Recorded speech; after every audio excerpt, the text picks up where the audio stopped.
안녕하십니까? 이 저녁에도 천국을 향해서 힘차게 달려가시길 바랍니다.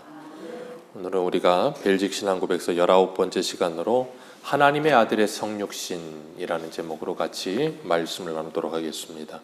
하나님의 아들의 성육신, 우리 신앙 고백서 18강 같이 한번 읽어보겠습니다. 시작. 그러므로 우리는 하나님이 정하신 때에 그분의 독생자이시고 영원하신 아들을 세상에 보내셨을 때 그분이 거룩한 선지자들의 입을 통해 조상들과 맺으신 약속을 성취하셨음을 고백합니다. 이 아들은 성령의 능력으로 남자라는 수단 없이 복된 동정녀 마리아의 모태에서 잉태되어 종의 형체를 취하시고 사람과 같이 되셨으며 참된 인성을 취하셨으나 죄는 없으십니다. 이 아들은 참 사람이 되기 위해 몸에 대해서만 인성을 취하신 것이 아니라 참된 인간의 영혼도 취하셨습니다. 인간이 육신뿐만 아니라 영혼까지 잃어버린 바 되었기 때문에 이 아들은 몸과 영혼 둘 다를 구원하시기 위해 둘 다 취하셔야 했습니다. 그러므로 우리는 그리스도께서 자녀의 혈육에 함께 속한 분이 되셨음을 고백합니다. 우리는 그리스도께서 육신을 따라 다윗의 허리에서 나오셨으며 육신을 따라 다윗의 후손으로 나셨고 동정녀 마리아의 태에서 나셨으며 여인에게서 나셨고 다윗의 가지이시며 이새의 뿌리에서 나신 가지이시고 유다 지파에서 나셨으며 육신으로는 유대인의 후손이요 아브라함의 씨를 취하심으로 아브라함의 후손이시며 매사에 자기 형제들과 같이 되셨으나 죄는 없으신 분이심을 고백합니다. 따라서 우리는 그리스도께서 진실로 우리의 임마누엘, 즉 우리와 함께 하시는 하나님이심을 고백합니다. 이 예수 그리스도의 성육신 하심, 이 부분에 대해서 우리가 말씀을 나눌 텐데, 지금 우리가 벨직 신앙 고백서를 해나가고 있고 지금 18번째 학문까지 계속 해가고 있는데, 지금 우리가 하고 있는 부분이 벨직 신앙 고백서에서 어디인가 하면 기독론을 해석하는 거예요. 예수 그리스도에 대하여.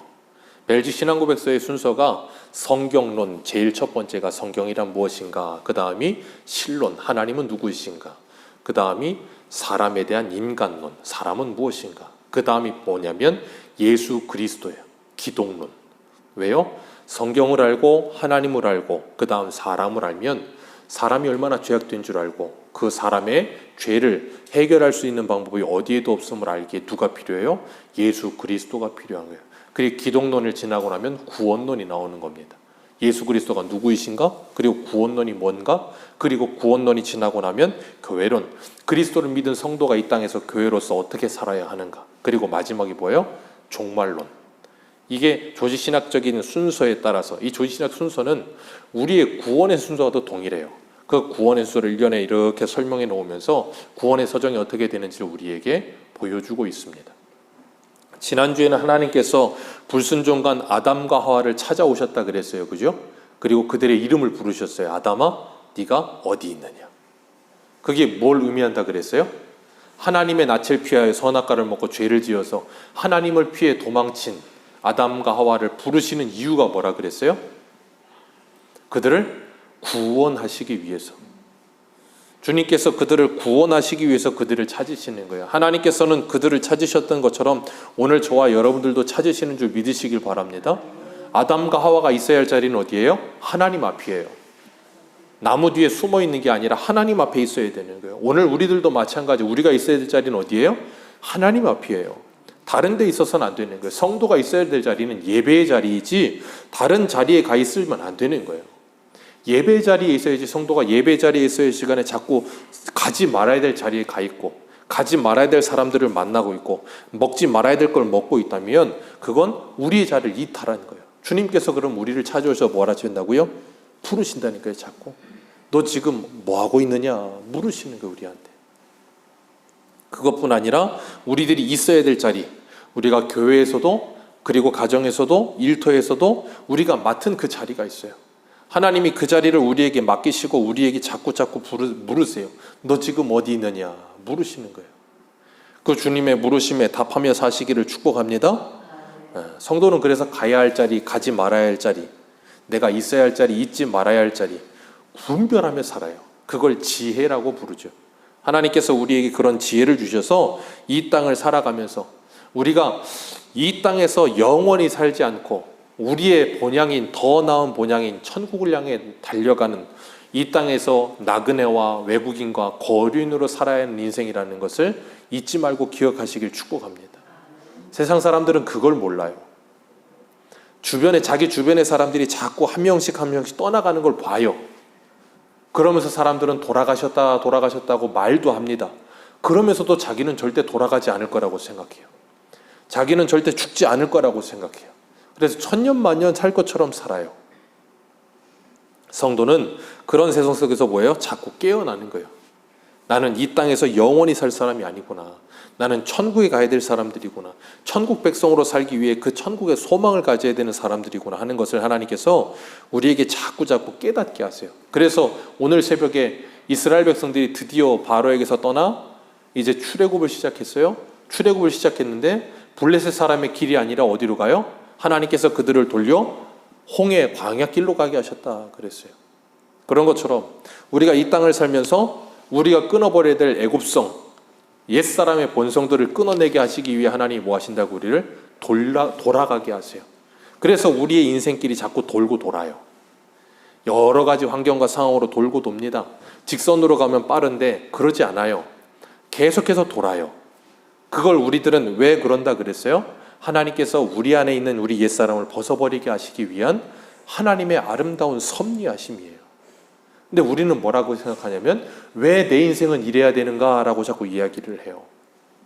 내 인생이 이래야 되는 게 아니라 이것을 통해 하나님이 나를 하나님의 사람으로 만들어 가시는 과정 속에 있음을 알고 감사해야 되는 거예요. 근데 우리는 그걸 자꾸 망각해요. 나는 완벽한 사람이라고 착각하다 보니까 내게 고난이 오고 환난이 오면 우리는 자꾸 원망을 못해요. 왜 나는 이렇게 바로 가는 길로 가지 않고 돌아가야 됩니까?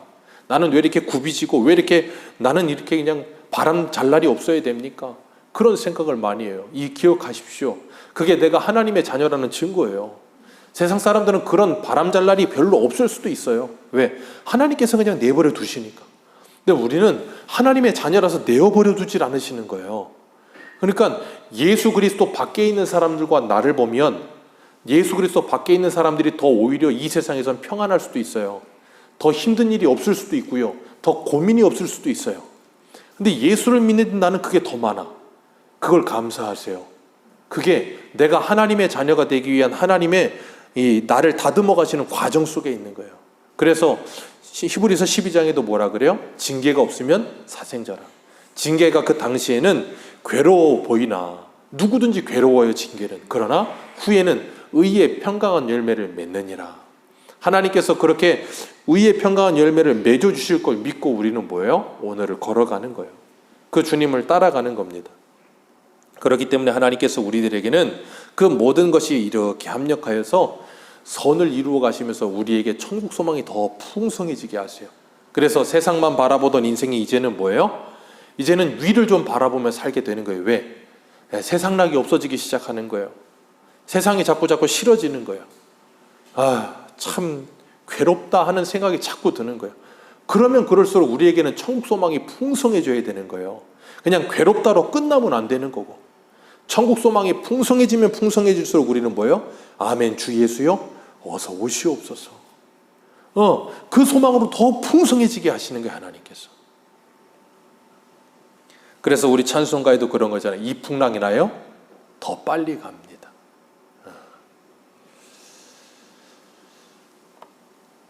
우리는 예수 그리스도의 성육신하심이 하나님이 우리를 향한 하나님의 사랑의 표현이요 하나님이 우리를 구원하시기 위한 유일한 방법이라고 믿습니다.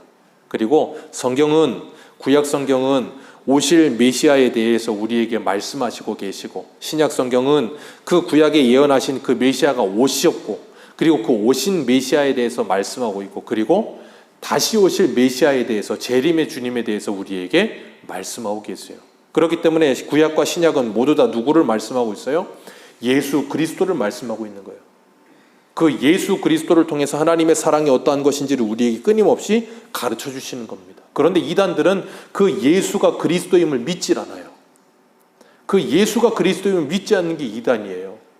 그 예수가 이 땅에 성육신하여 오셨다는 것을 믿지 않는 게 이단이에요. 자기가 예수라고 말하는 사람들이 이단들이에요. 그거 PD 수첩인가 그거 보셨어요? 저 브라질인가 어디 가니까 또 거기도 또 하나님이 한 분 계시더라고요. 그래갖고 애들 때부터 해가지고 사람들을 가스라이팅 시켜갖고 애들이 완전 북한이에요. 한 8살, 9살 된 애들이 막 노래 부르면서 난구님한테 시집 갈래요 뭐 그런 노래를 부르고 있어요. 그런 이단이 또 우리나라에 있어요. 하나. 또 우리나라에 예수님이 60 몇 명 계시거든요. 죽어서 이제 줄었는지 더 생겼는지 모르겠는데 그런 사람들이 있는 거예요. 우리가 주일 저녁에도 요한일서 4장 13절의 말씀을 봤지만 요한일서 우리가 계속 했었잖아요. 요한일서 4장 1절과 3절에 이렇게 말합니다. 사랑하는 자들아 영을 다 믿지 말고 오직 영들이 하나님께 속하였나 분별하라. 많은 거짓 선지자가 세상에 나왔습니다. 이로써 너희가 하나님의 영을 알지니 곧 예수 그리스도께서 육체로 오신 것을 시인하는 영마다 하나님께 속한 것이요 예수를 시인하지 아니하는 영마다 하나님께 속한 것이 아니니 이것이 곧 적그리스도의 영이니라. 아멘. 요한일서에서 사도 요한은 분명하게 이야기하고 있어요. 예수 그리스도의 성육신을 믿지 않는 것이 곧 뭐다? 적그리스도의 영을 받은 자들이다.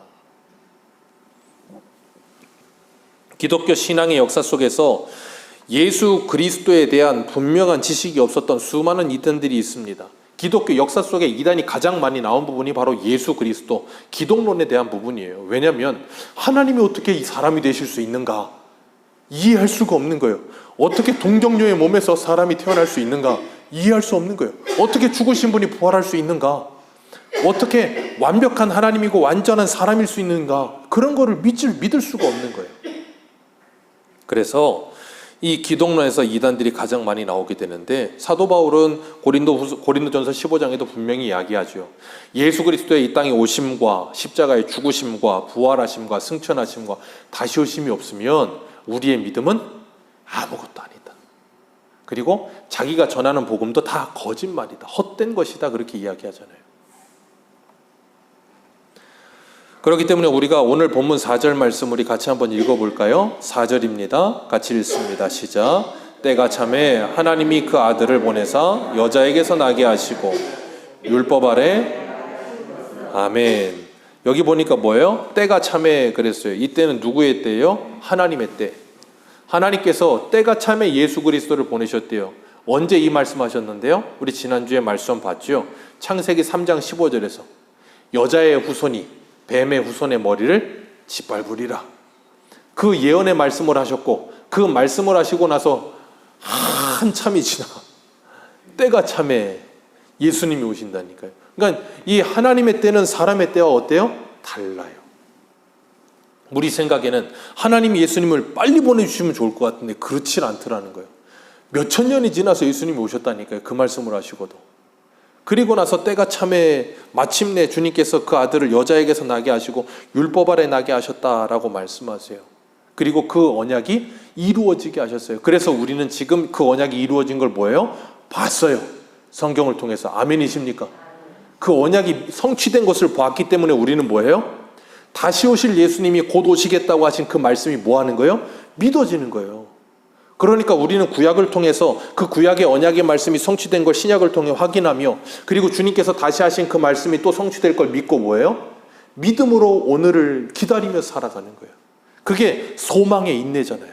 데살로니가 교회 성도들에게 나타났던. 하나님께서 타락한 죄인들을 보고 찾아오셔서 그 말씀을 이루셨고 그리고 그 독생자를 세상에 보내심으로 그로 말미암아 우리를 살리셨어요. 하나님이 우리를 이처럼 사랑하셨어요. 어떻게 해요? 하나님이신 그 아들 예수 그리스도 이 땅에 보내시면서까지. 생각해 보세요. 예수님은 하나님이십니다. 하나님이 피조물의 모양으로 이 땅에 오셨다니까요. 우리가 집에서 기르는 개의 모습으로 변하는 거랑은 상상도 되지 않을 만한 일인 거예요. 창조주와 피조물이에요. 개와 우리는 둘 다 피조물이에요. 그런데도 우리가 만약에 내가 집에서 기르는 애완견처럼 된다고 그러면 생각해 보세요. 얼마나 낮아지는 거예요. 근데 그거랑은 비교도 되지 않을 만한 일이라니까요. 예수님, 하나님이신 예수님이 사람의 몸을 입고 이 땅에 내려오신 거예요. 하나님이 이처럼 우리를 사랑하셨다니까요. 우리를 사랑하셔서 그렇게 하셨다니까요. 그리고 그 예수님이 우리와 같은 몸을 입으시고 십자가에서 죽으셨어요. 뭘 위해서? 우리를 구원하시기 위해서. 하나님은 우리를 이처럼 사랑하셨다니까. 그 독생자를 십자가에 내어주셨다니까요. 지는 것 같은 우리를 위해서.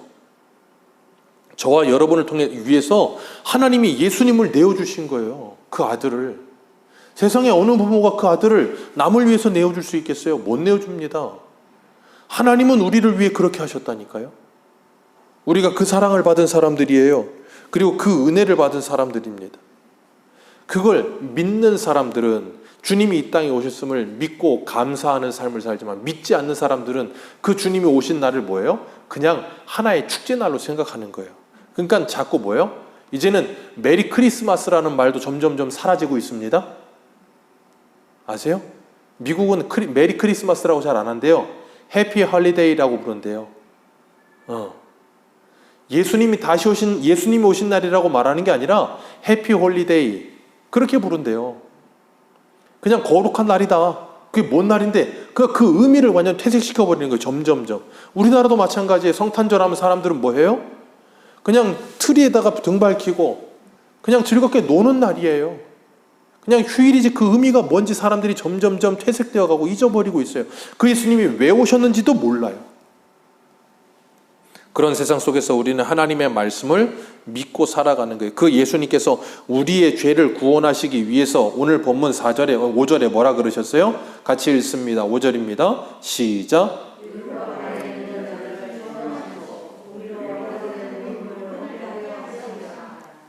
아멘.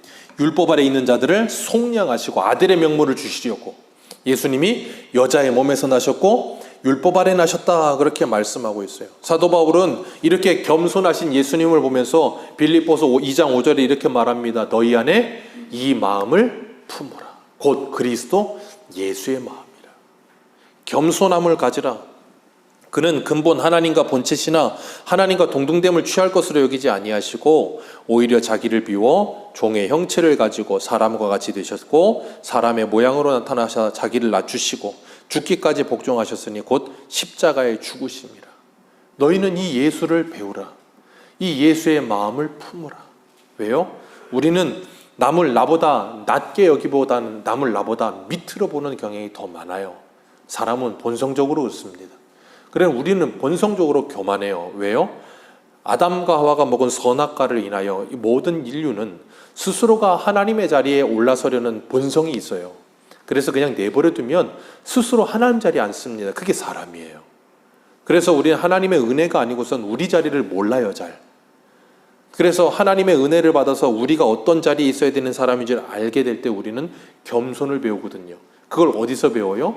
예수 그리스도의 십자가에서 배우는 거예요. 하나님과 동등됨을 취할 것을 여기지 아니하시고 종의 몸으로 이 땅에 오셔서 나를 위해 십자가에 죽기까지 낮아지신 그 예수님을 본받는 삶을 사는 거예요.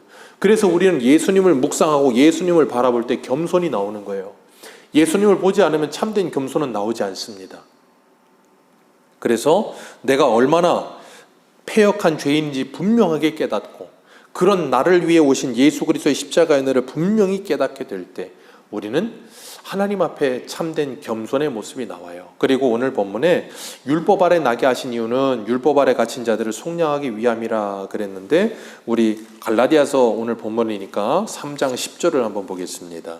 갈라디아서 3장 10절 한 장만 앞으로 가셔서 10절부터 14절까지 우리 같이 읽습니다. 시작. 무릇 율법의 행위에 속한 자들은 저주 아래 있나니 기록된 바 누구든지 율법책에 기록된 대로 모든 일을 항상 행하지 아니하는 자는 저주 아래 있는 자라 하였습니다.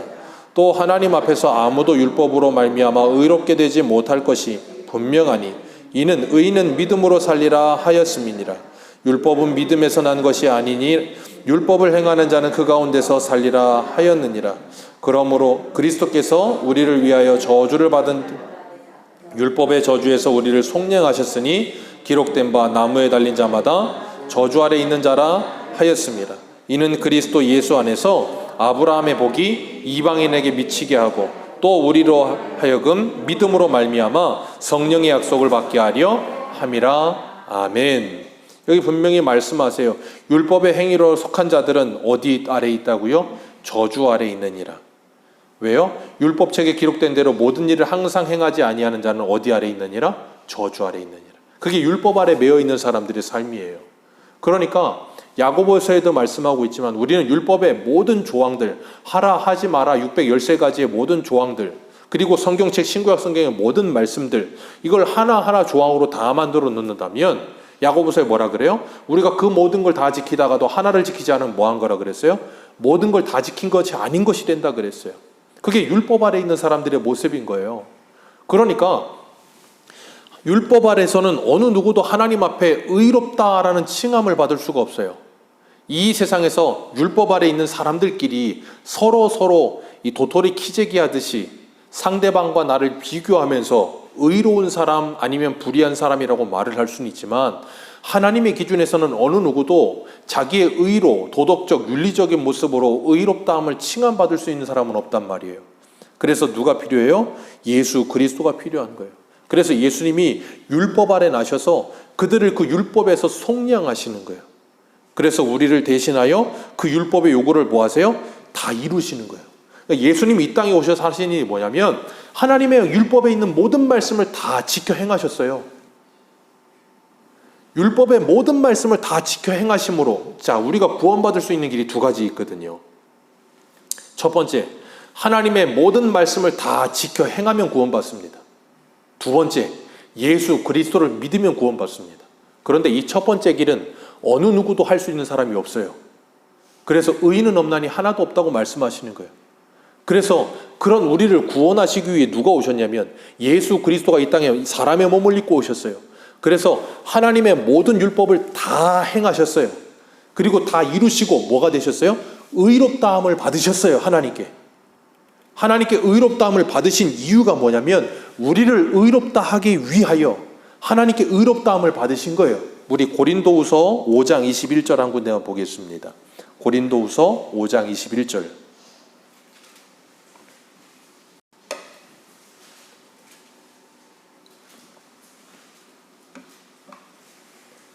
고린도후서 5장 21절. 우리 본문 조금만 앞으로 가시면 고린도후서죠. 5장 21절입니다. 시작. 하나님이 죄를 알지도 못하신 이를 우리를 대신하여 죄로 삼으신 것은 우리로 하여금 그 안에서 아멘. 그 안에서 누구 안에서? 예수 그리스도 안에서 하나님의 의가 되게 하시려고 예수님이 그 모든 걸 다 이루셨어요. 그리고 십자가에서 뭐하라 하셨어요? 다 이루었다. 그리고 하나님께 의롭다함을 칭함받으셨어요. 그래서 그 의를 누구 안에 있는 사람에게는 예수 그리스도 안에 있는 사람에게는 의롭다 해주시는 거예요. 그래서 우리는 의인이 되는 거예요. 누구 안에서? 예수 그리스도 안에서만 의인이 되는 거예요. 누구의 기준에 의해요? 하나님의 기준에 의롭다함을 도달할 수 있는 사람은 누구도 없어요. 그래서 누가 대신하셨다고요? 예수님이 사람의 몸을 입고 그걸 다 이루셨어요. 그래서 그 예수 그리스도를 믿고 그 안에 있는 사람은 모두가 다 의인이 되는 거예요. 법정적으로 하나님께서 우리를 의인이라 칭하시는 거예요. 그래서 그걸 네 글자로 이신칭의라고 하는 거예요. 예수님이 이 땅에 오셔서 우리를 위해 대신 행하시고 대행과 대신 형벌을 받으시고 대형과 그리고 우리와 하나님 사이의 중보자가 되셔서 우리에게 주신 것이 뭐냐면 사죄와 우리의 죄를 사하여 주시고 칭의와 우리를 의롭게 해주시고 새 생명을 주시는 거예요. 그게 예수님이 이 땅에 오셔서 하시는 일이에요. 그렇기 때문에 죄를 알지도 못하시는 그분을 죄를 대신하여 죄를 삼으신 것은 우리를 의롭다 하시기 위하여 예수님이 그 일을 하신 거예요. 하나님께서 예수님을 십자가에서 버리신 거예요. 누구를 대신해? 저와 여러분들을 대신해. 그래서 우리를 버리지 않으시는 거예요. 예수님이 십자가에서 뭐라 그러셨어요? 나의 아버지여 나의 아버지여 어찌하여 나를 버리시나이까. 하나님이 성부 하나님이 십자가에 계시는 예수님을 버리신 거라니까요. 왜요? 우리의 죄 때문에 예수님이 우리의 죄를 대신 지시고 그 십자가에서 하나님께 버림받으신 거예요. 그래서 우리는 예수 그리스도 안에 있을 때 뭐예요? 속량함을 받은 거예요. 그 모든 죄를 용서함을 받았다라고 말을 하는 거예요. 그러면 그 모든 죄를 용서함을 받은 하나님의 사람들이 하나님께 의롭다함을 받았고 하나님의 구원을 받았는데도 불구하고 여전히 그런 삶을 살고 있다면 어떻게 되는 거겠어요? 그래서 바울은 로마서 6장에 뭐라 그래요? 은혜가 더한 것에 죄가 더한다고 해서 우리가 죄 가운데 거하겠느냐? 5장 마지막에 그러잖아요. 그리고 6장 1절에 뭐라 그래요? 그럴 수 없느니라. 죄에 대하여 죽고 의에 대해 살아난 우리가 어찌 그렇게 살 수 있겠느냐? 그렇기 때문에 성도는 뭐예요? 예수 그리스도를 믿고 난 후에 성도는 그 죄에 대한 인식이 생겨서 죄를 미워하게 되는 거예요. 그게 뭐예요? 새로운 피조물이 된 사람의 특징이에요. 죄를 미워하고 죄와 싸웁니다. 그게 성도의 특징 중에 하나예요. 죄를 미워하며 싸우는 거. 그렇지 않고 내가 죄를 사랑하면 어떻게 된다고요? 하나님은 우리를 자꾸 돌려요. 뺑뺑이 돌리듯이 자꾸 돌립니다. 돌리고 돌려 믿는 도끼에 발등이 찍히게 하시면서 그걸 싫어버리게끔 만들어버리세요. 그렇기 때문에 우리가 죄라고 하는 것은 뭐냐면 요한복음 16장에 예수님 그러셨어요. 요한복음 16장 9절에 죄에 대하여라 함은 그들이 나를 믿지 아니함이요. 죄가 뭐라고요? 예수 그리스도를 믿지 아니함. 왜요? 예수 그리스도 안에 있어야 그 죄가 용서함을 받는데 예수를 믿지 않으니 죄를 용서함을 받을 수 있는 길이 없는 거예요. 그래서 그게 죄인 거예요. 그렇기 때문에 예수님께서 여자의 후손으로 오시고 율법 아래 오셔서 우리를 구속하시고 우리를 위해 이 대속물로 자신의 몸을 우리에게 주신 거예요. 그렇기 때문에 우리는 그 예수를 바라볼 때마다 뭐 하냐면 첫 번째 겸손을 배우고 두 번째 사랑을 배워요. 우리를 위해 희생하신 사랑. 우리가 데살로니가 전서 주일 저녁에 말씀을 나눌 때 데살로니가 교회 성도들에게 세 가지가 기억이 된다 그랬어요. 첫 번째 뭐라 그랬어요? 믿음의 역사와 두 번째가 뭐예요? 사랑의 수고. 그 사랑의 수고는 어떤 수고요? 자발적 희생의 수고라 그랬잖아요. 그 수고가 어디서 나와요? 사랑. 그 사랑이 어디에서 나와요? 하나님과 예수 그리스도에게서. 하나님이 우리를 사랑하셔서 독생자를 아낌없이 희생하신 사랑. 예수님께서 우리를 사랑하셔서 우리를 구원하시기 위해 자기 몸을 십자가에 대신하여 내어주시는 희생을 하신 사랑. 그 사랑을 받은 우리는 뭐 하게 되어 있다고요? 그 사랑을 가지고 희생하는 삶을 살기 시작하는 거예요. 사랑하며 희생하며 섬기는 삶을 살게 되어 있는 거예요. 하나님께서 우리를 그런 하나님의 사람으로 살게 하시는 거예요. 그래서 예수님께서 요한복음 13장에 우리에게 세 계명을 주셨는데 그게 뭐예요? 하나 주셨잖아요. 서로 사랑하라. 내가 너희를 사랑한 것 같이 서로 사랑하라. 그게 주님이 주신 세 계명이에요. 그 세 계명을 받은 우리들은 이 땅을 살아가면서 주님과 동행하는 삶을 사는 겁니다. 예수님이 그걸 위해 오셨어요. 그걸 위해 오셔서 뭐 하셨어요? 뱀의 후손의 머리를 짓밟으시는 거예요. 우리 한 군데만 읽습니다. 히브리서 2장을 한번 보세요. 히브리서 2장 14절.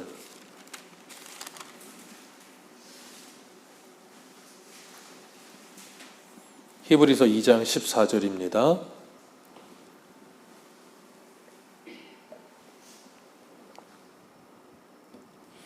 2장 14절에서 18절까지 우리 같이 읽겠습니다. 시작. 자녀들은 혈과 육에 속하였음에 그도 또한 같은 모양으로 혈과 육을 함께 지니심은 죽음을 통하여 죽음의 세력을 잡은 자 곧 마귀를 멸하시며 또 죽기를 무서워함으로 한평생 매여 종노릇하는 모든 자들을 놓아주려 하심이니 이는 확실히 천사들을 붙들어 주려 하심이 아니요 오직 아브라함의 자손을 붙들어 주려 하심이라. 그러므로 그가 범사에 형제들과 같이 되심이 마땅하도다. 이는 하나님의 일에 자비하고 신실한 대제사장이 되어 백성의 죄를 속량하려 하심이라. 그가 시험을 받아 고난을 당하셨은즉 시험 아멘. 주님께서 우리와 같은 모양으로 오신 이유가 뭐라고요? 죽음을 통해 죄의 세력을 잡은 마귀를 멸하시려고, 창세기 3장 15절을 이루시려고, 그리고 죽기를 무서워하면서 한평생 죽음의 종노릇하는 자들을 그 죽음에서 놓아주시려고. 그게 뭐예요? 죄의 삭은 사망이라. 그 죄의 문제를 해결하여 주시는 거예요. 아멘이십니까? 그래서 우리에게는 더 이상 뭐가 없어요? 사망이 없는 거예요. 아멘이십니까? 예수 그리스도를 믿은 사람들에게는 사망이 없는 거예요. 이 사망이 없다는 말의 개념을 분명히 잡으셔야 되는데 육체에 죽음이 없다는 말이 아니에요. 성경에서 죽음, 사망이라는 표현은 뭐예요? 생명이신 하나님과 단절되는 걸 말하는 거예요. 생명이신 하나님과 단절되지 않는다 그 말이에요. 그게 뭐예요? 영생이에요. 그래서 예수님께서 요한복음 11장에 뭐라 그랬어요? 나를 믿는 자는 죽어도 살겠고 살아서 나를 믿는 자는 영원히 죽지 아니하리라. 영원히 죽지 않는다는 게 뭐예요? 하나님과 영원히 함께 할 것이라. 그래서 우리는 뭐예요? 성경에서 죽은 사람들을 잔다라고 표현하잖아요. 다시 부활하니까. 부활하여 영생하니까. 그렇기 때문에 우리는 그 죽음을 두려워하지 않고 이 땅을 살아가게 되는 거예요. 죽음은 하나님의 나라, 천국에 가기 위한 또 다른 문에 불과한 거예요. 그 문으로 통과하여 영원한 나라에서 우리는 주님과 함께하며 주님이 재림하실 때 우리는 뭐예요? 다시 부활할 거예요. 우리 육체도. 그렇기 때문에 주님께서 인간의 몸을 입고 오셨다는 건 육체뿐 아니라 영혼도. 왜 그랬어요? 여기 보면 우리 여기를 보세요. 몇째 줄이냐면 둘, 넷, 다섯째 줄. 이 신앙고백서 다섯째 줄의 뒤에 부분 인간이 육신뿐 아니라 거기 한번 읽어보겠습니다. 그 위에 이 아들은 거기부터 한번 읽어볼게요. 네 번째 줄 시작. 이 아들은 참 사람이 되기 위해 몸에 대해서만 인성을 취하신 것이 아니라 참 인간의 영혼도 취하셨습니다. 인간이 육신뿐 아니라 영혼까지도 잃어버린 바 되었기 때문에 이 아들은 몸과 영혼 둘 다 구원하시기 위해 둘 다 거기까지만 읽습니다. 예수님은 우리의 영혼만 구원하시는 게 아니라 뭐도 구원하신다고요? 몸도 구원하십니다. 아멘이십니까? 믿음의 결국 영혼의 구원을 받음이라 그랬는데 그 영혼만이 아니라 우리의 몸도 구원하셨어요. 그래서 우리의 몸도 뭐 합니까? 부활합니다. 아멘이십니까? 부활하여 우리의 영과 육이 결합되어서 그 부활의 몸을 입고 천국에서 영원히 사는 거예요. 그걸 영화라고 부르는 거예요. 우리의 구원의 완성. 우리는 그 날을 기다리면서 오늘을 사는 거예요. 그렇기 때문에 이 땅을 살아가면서 이 세상의 것에 죽음과 그 죽음을 이 내포한 죄의 결과들로 나타나는 모든 것들에 노예되어 살지 않고 거기서 뭐예요? 자유함을 얻으며 사는 거예요.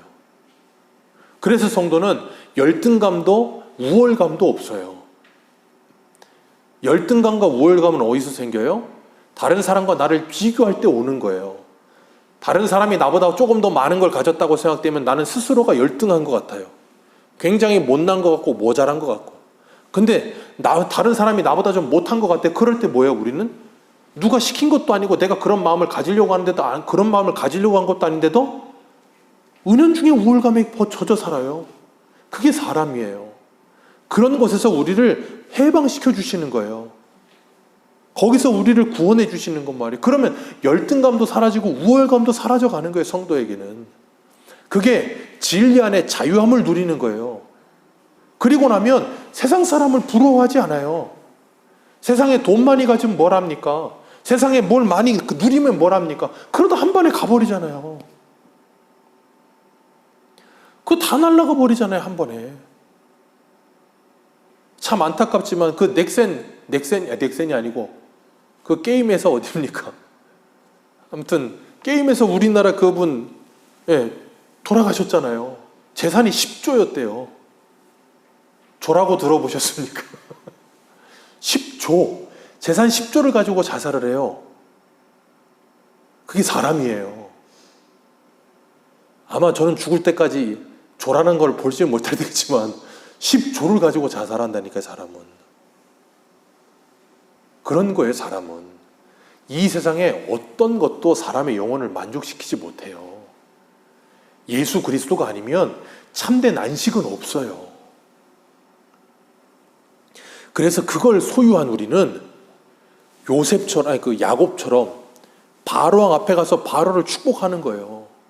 바울처럼 아그리빠 왕하고 벨릭스 총독 앞에 가가지고 너희들도 묶인 것 외에는, 이렇게 죄수복 입은 것 외에는 너희도 나처럼 됐으면 좋겠다고 그들에게 말할 수 있는 담대함이 생기는 거예요.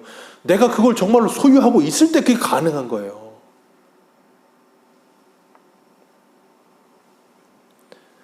예수님이 그걸 위해 이 땅에 오셨어요. 그래서 고린도후서 8장에는 뭐라 그래요? 부유하신 그분이 우리를 위하여 가난하여지심은 어떻게 가난해지셨어요? 하나님이 사람의 몸을 입고 오셨어요. 십자가에 죽기까지 가난해지셨어요. 그렇게 하심은 우리를 부유하게 하려 하심이라. 그래서 저와 여러분들은 부자예요. 예수 그리스도께서 우리를 부자 만들어 주셨다니까요. 네. 아무것도 가진 것 같지 않으나 모든 것을 가진 자요, 무명한 자 같으나 유명한 자요. 바울이 말하는 고백이 바로 우리 것이 되는 거예요. 그렇기 때문에 우리가 예수 그리스도 안에서 주님이 주시는 그 부유함을 누리면서 이 땅을 살아가기 때문에 성도는 풍성해지고 넓어지는 거예요. 좁아지지 않고. 자꾸 이렇게 좁아지지 마시고 넓어지셔야 돼요. 우리가 좁아질 때, 그래서 18절에 뭐라 그랬어요? 히브리서 2장 18절 같이 한번 읽습니다. 시작. 그가 시험을 받아 고난을 당하셨은즉 시험 받는 자들을 능히, 주님이 시험을 다 받으셨기 때문에. 그 다음 한 장 넘겨보세요. 4장 15절 같이 읽습니다.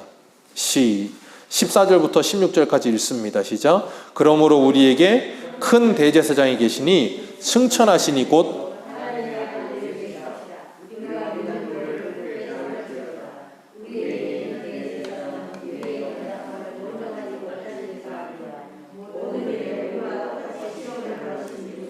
죄는 없으시니라. 그러므로 우리를 긍휼하심을 받고 때를 따라 돕는 은혜를 얻기 위하여 은혜의 보좌 앞에 담대히 나아갈 것이니라.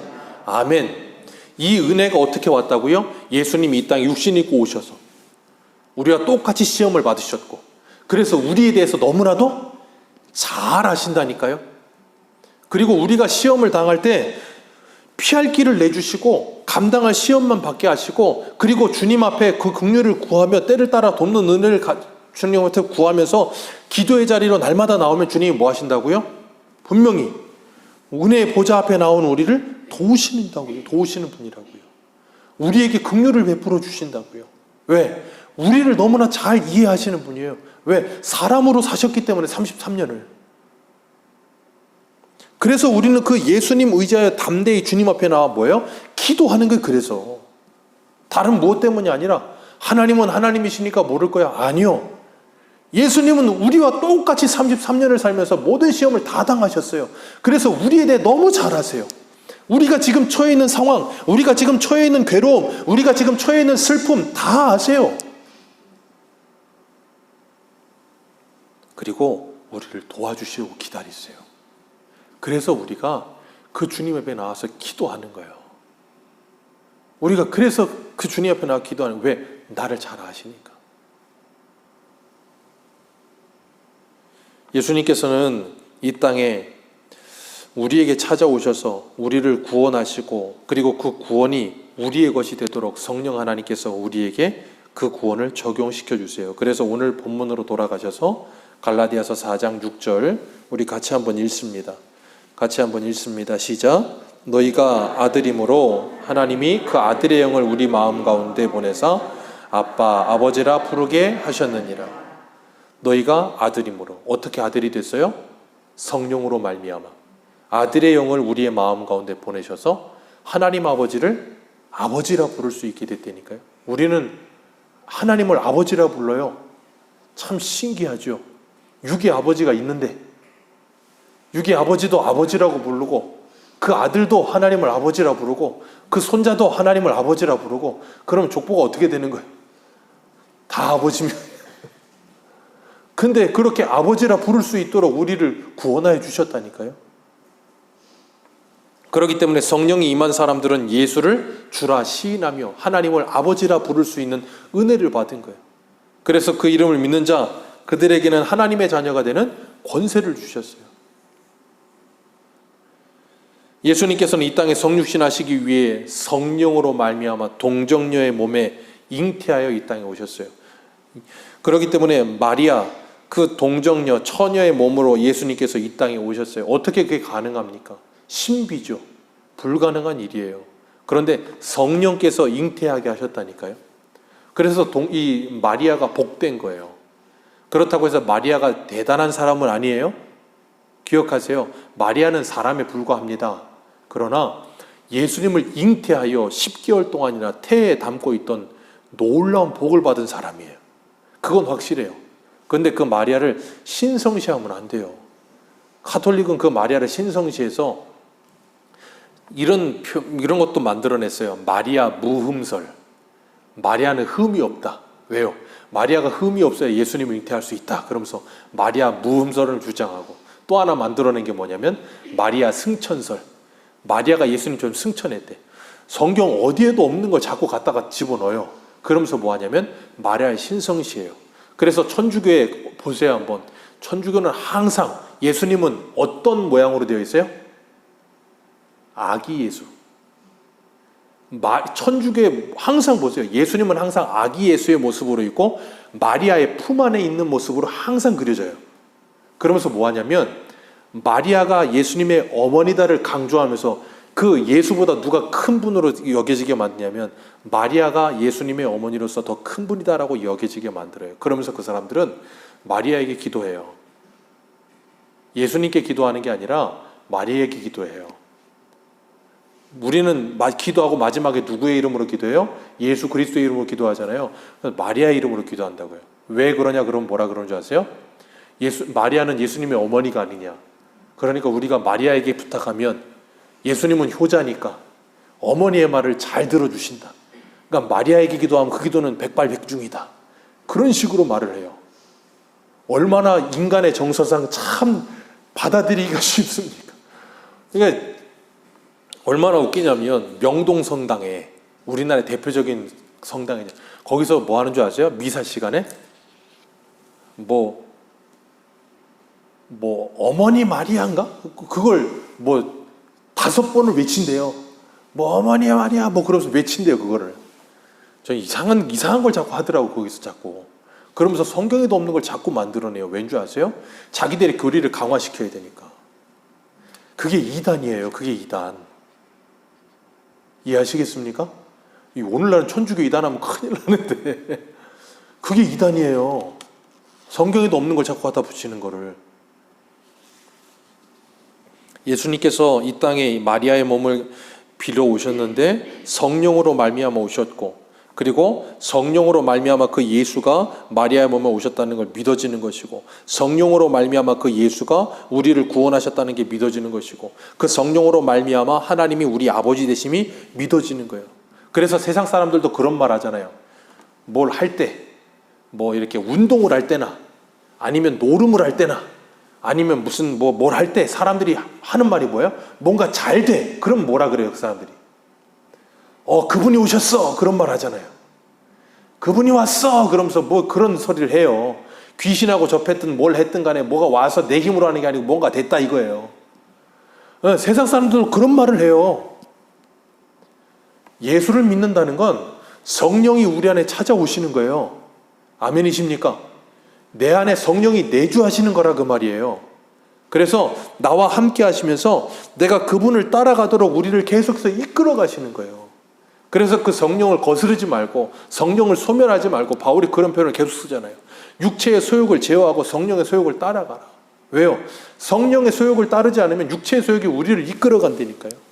그러니까 우리는 뭐예요? 내 멋대로 살고 싶은 대로 내버려두면 그냥 성령의 소욕은 사라지고 내 멋대로 살게 되는 거예요.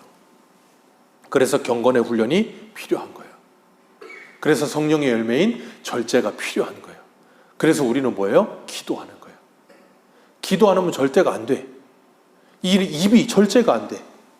이 행동이 절제가 안 돼. 왜? 내 힘으로 안 되니까. 그래서 기도하는 거예요. 그럼 하나님께서 분명히 우리를 도우실 줄 믿으시길 바랍니다. 그래서 믿음은 하나님의 선물인 거예요. 성령님이 오시기 전에는 죽어도 못 믿어. 그래서 이 복음을 믿는 사람들은 예수 그리스도의 성육신하심과 십자가의 죽으심과 부활하심과 승천하심과 다시 오실 그 주님이 나를 위해 오신다는 걸 믿는 거예요. 그래서 그 주님이 나의 주님됨을 믿고, 오늘도 그 주님이 성령으로 말미암아 나와 함께 하시며 나를 도와주시며 나를 인도하고 계심을 믿는 거예요. 그래서 나를 어디로 인도하시든 주님이 나를 인도하심을 믿고, 그 길은 뭐 한 줄 믿어요? 선한 줄 믿는 거예요. 아멘이십니까? 내 길은 출애굽기 말씀 오늘 새벽에 나눴던 것처럼 블레셋 사람의 길로 짧은 길로, 금방 가는 길로, 쉬운 길로 가야 좋을 것 같은데 하나님은 돌려 홍해길로 간다고요. 나는 그 길을 왜 돌아가는지 이해 못해요. 근데 하나님 뭐 하신다 그랬어요? 전쟁이 있으면 애굽으로 돌아갈까 봐. 그리고 모세에게 언약하신 그 징표를 확인시켜 주려고. 그리고 시내산에서 율법을 주셔서 이스라엘 백성을 하나님의 백성 만들고 하나님의 나라 만들기 위해서. 그리고 돌이키시는 하나님의 원대한 계획이 있는 거예요. 저와 여러분들의 인생 속에도 하나님이 내가 원하지 않는 길로 가는 것 같이 보일 때, 주님이 요한복음 21장에 베드로에게 뭐라 그랬어요? 젊어서는 네가 네 원하는 길로 갔으나 나이 먹어서는 남이 너에게 띠띠우고 네가 원하지 않는 길로 끌어가리라. 젊어서는 혈기가 방장하고 항상 힘이 넘치고 내 마음대로, 내 뜻대로, 내 혈기대로, 내 기분대로, 내 감정대로, 본성대로 살았는데 이제는 하나님이 우리에게 나이를 주시면서 늙어지게 하시면서 점점점 제약이 많아지기 시작해요. 몸의 건강이 점점점 이뤄져 가고 물질이 점점점 없어져 가고 이것저것 점점점 제약이 많아져 가요. 그러면서 하나님께서 우리가 원하지 않았던 길로 우리를 띠띠고 끌고 가세요. 그러면서 그 십자가의 길로 우리를 자꾸 끌고 가시면서 그 길로 걸어가는 것이 복임을 깨닫게 하세요. 그래서 잠언은 백바른 노인의 면류관이라 그러는 거예요. 백바른 노인의 면류관이에요. 늙어짐은 하나님의 복이에요. 그걸 통해 하나님의 영광을 더 보게 되는 것이고 하나님의 은혜를 더 누리게 되는 것이고 주님을 더 의지할 수밖에 없게 만드시는 거예요. 그런데 늙어지는데도 자꾸 힘이 넘쳐. 그럼 주님을 의지하지 않는다니까요. 여러분들의 인생 속에 힘이 자꾸 빠질 때 그 힘이란 육신의 힘뿐 아니라 경제적인 힘이든 육신의 힘이든 정신적인 힘이든 무엇이 됐든 여러분의 힘이 빠질 때 기억하십시오. 하나님을 의지하라고, 하나님을 더욱더 붙들라고 하나님이 우리들한테 이런 일을 허락하시는구나. 그게 뭐라고요? 복이요. 그게 복이에요. 그래서 주님이 우리에게 올인하셨듯 우리도 이제는 뭐예요? 주님을 향해 올인하는 인생이 되는 거예요. 그래서 바울은 로마서 14장에 이렇게 말하죠. 8절 9절 우리가 살아도 주를 위해 살고 죽어도 주를 위해 죽나니 그러므로 사나 죽으나 우리가 주의 것이로다. 이를 위하여 그리스도께서 죽었다가 다시 살아나셨으니 곧 죽은 자와 산 자의 주가 되려 하심이라. 아멘. 우리가 그 은혜를 받았고 그렇게 살라고 초대를 받은 하나님의 사람들이라는 걸 기억하시길 바랍니다. 그리고 오늘 본문에 뭐라 그랬어요? 7절 말씀 마지막으로 읽고 마칩니다. 시작. 그러므로 내가 이후로는 종이 아니요 아들이니 아들이면 아멘. 우리를 뭐라고 부르셨다고요? 아들이다. 그리고 하나님으로 말미암아 뭘 받을 자? 유업을, 기업을 상속받을 자라 그러셨다고요.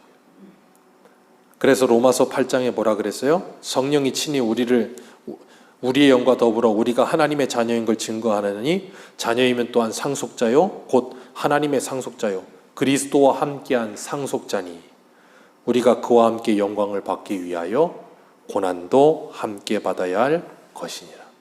생각컨대 현재의 고난은 장차 우리에게 올 영광과 좋게 비교할 수 없도다. 성령께서 그것을 믿게 하십니다. 그걸 믿는 성도는 이 땅에서의 고난을 넉넉히 이길 줄 믿습니다. 그 말씀 안에, 그 사랑 안에 그걸 넉넉히 이겨요. 왜? 우리에게 올 기업이 있거든요. 우리가 상속해야 될 그것이 있거든요.